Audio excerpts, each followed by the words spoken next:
Redline Money.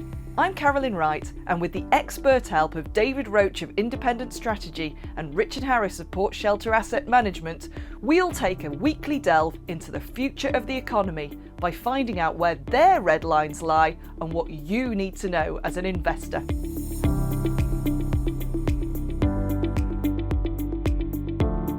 So, the news this morning that I heard was the formation of the Bitcoin Mining Council. Elon Musk and a variety of the Bitcoin miners have got together and basically said that Bitcoin mining is a bit of an environmental disaster, so we shouldn't do that.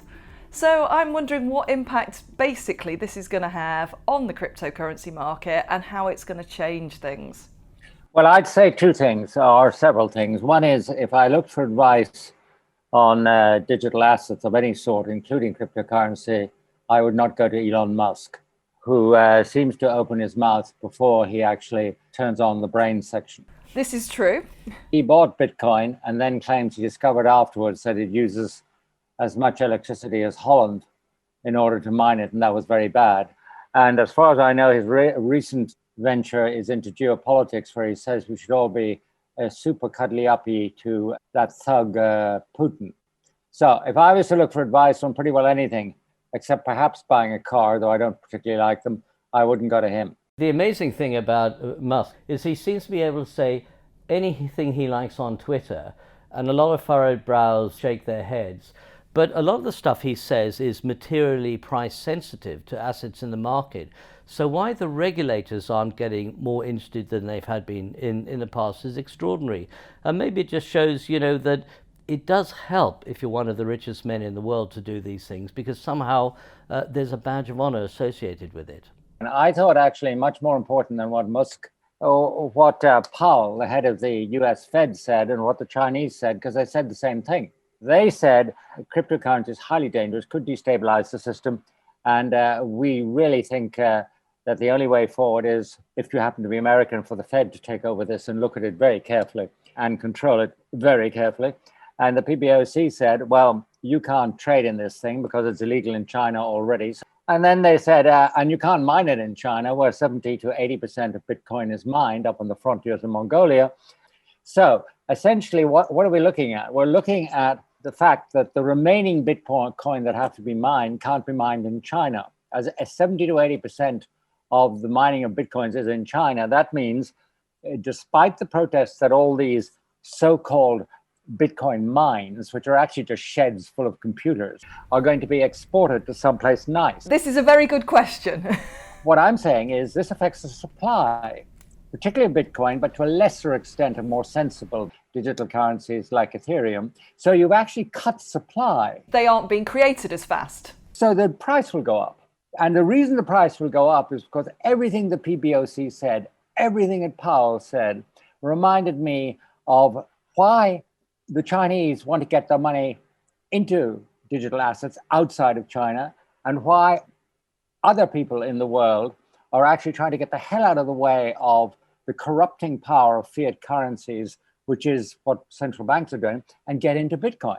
So actually, what these guys are doing by saying, this is really a very bad thing to have Bitcoin, we shouldn't have this because it could actually destabilize what we've got. What they're actually saying is, we want to control this. We want more power. We want to know about you. We want to know how you're spending your money. So what will it do? It'll make everybody go and buy Bitcoin. You totally shot yourself in the foot by going, well, these guys don't trust the system. They found a way out of the system. And now the system's going, oh, I don't like it and I'm scared. But don't you just love economics, the way that, if you try and go one way, you have the rule of unintended consequences and things go the other way. I mean, although I totally buy your concept about control, we must have control because somebody else is controlling currency. How can we possibly do that? But Bitcoin isn't currency. Bitcoin's an asset that people believe in at the moment, a little bit like the Kardashians.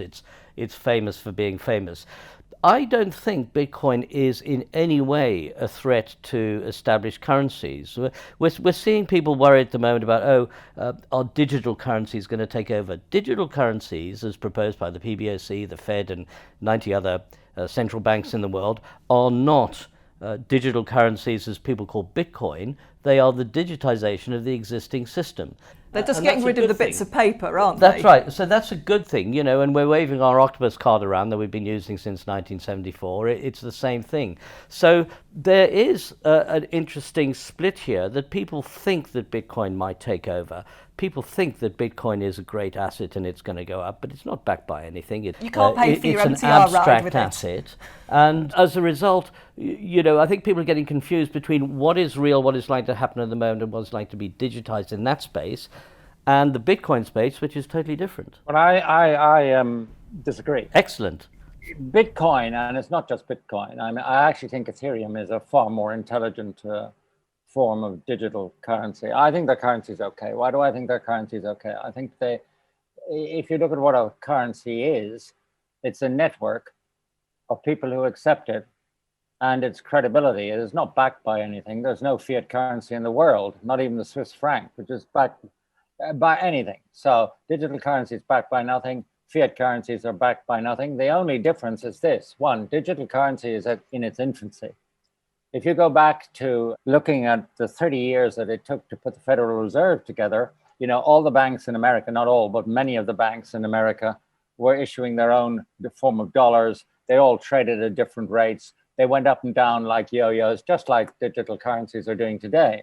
And I think that will continue for a while, but I think they will solve the issues related to using it as a means of payment, and they will solve the issue related to it being a store of value by ultimately reducing the volatility, which is in part a function of the network, but it's going to take a decade. But the reason we've had stability in the financial markets is because of exchange rates, because you can match one against the other. You've been able to match the euro against the dollar. And I would say that fiat currencies do have backing. They have backing of the central bank. And when I was a boy, they had backing of the taxation power of the nation, which supported the central bank. So there was backing there. Now, of course, as we go on, we may deny that, you know, that's as important as it was. The early currencies, of course, were backed by gold. So there was that there. Maybe we're in a kind of phase where fiat currencies are losing some of their justification as being backed by something, because we're now quite a long time from them being backed by anything. So yes, we may look at fiat currency being some kind of fake dollar, if you like. But I mean, Bitcoin's coming from the other angle where it really is a fake dollar, and now we're having to try and make it legitimate by reducing volatility or whatever. And I can't see how they're going to meet in the middle. I think it's pretty simple. I think as an immature currency develops, it acquires network, it acquires the functions of being a medium of exchange, a measure of transactions, and it acquires a capacity to act as an investment asset. That takes time. You know, I have to say, this is sort of an obtuse question here. There is a limited number of Bitcoins that can be created. What happens when they've all been created? Theoretically, that's the end of your money supply. Whereas, what is the end of the Fed's money supply? And the answer is infinity. Of course, if you're looking at an asset portfolio, you don't want to bet the whole house on Bitcoin, and you've got to expect it to go up and down by 40%.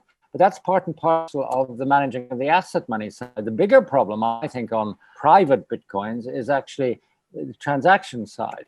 It's terribly difficult to make your currency, your digital currency, acceptable if its exchange rate against a hamburger changes by 30 or 40% in a month.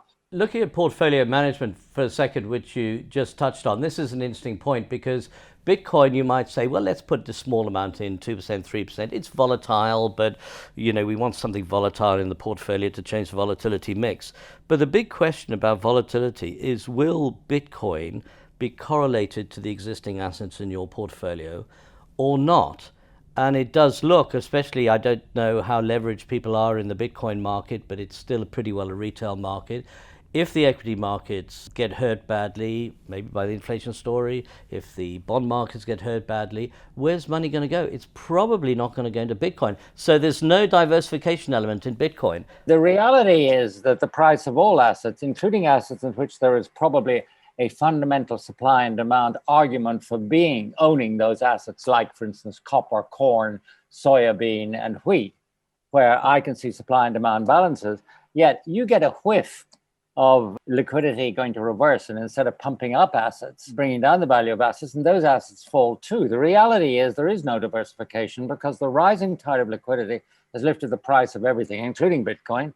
And when the tide of liquidity flows the other way, just like looking at a beach in Hong Kong, suddenly you see all the shit in the plastic bottles on the beach again.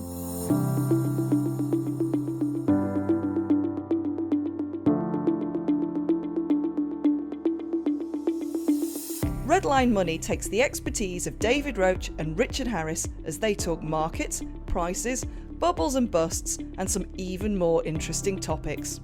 David and Richard have nearly a century between them of searching for the red line in bull markets and bear. Hear what the crowd isn't saying about current markets and price moves in the long term and even longer. Back to the Egyptians.